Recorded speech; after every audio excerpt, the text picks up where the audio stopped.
আশেপাশে আছে, তাই যদি সব। আমি প্রায় জনসভায় বক্তৃতা দিই, আমার নেতারা কতটুকু বোঝেন আমি জানি না। আমি বলি যে খুব দূরে তপ্ত রোদের মধ্যে, মাঠের মধ্যে যে কৃষক কাজ করে, আপনি হয়তো ভাবেন একজন রাজনৈতিক নেতা হিসেবে লোক কি বোঝে না, তা কিন্তু নয়। একজন দরিদ্র রিক্সাওয়ালা, সে হয়তো কিছুই জানে না মনে করেন, সারা দিন রাত সে রিক্সা চালায়।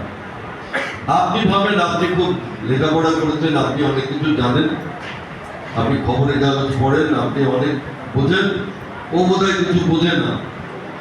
না, ওরা বুঝছে, ওরা সব বোঝে। ওরা অনেক দূর থেকে আপনাকে দেখে যে আপনি কিভাবে হাঁটেন, কিভাবে চলেন, কিভাবে কথা বলেন, কি করেন না করেন, সব কিন্তু ওরা বোঝে। আমি বারবার বলছি, বিজ্ঞান সাবধান, মানুষের মন জয় করে, মানুষের হৃদয়ের কাছাকাছি থেকে মানুষকে বোঝার চেষ্টা করে। এটা খুব কঠিন কাজ।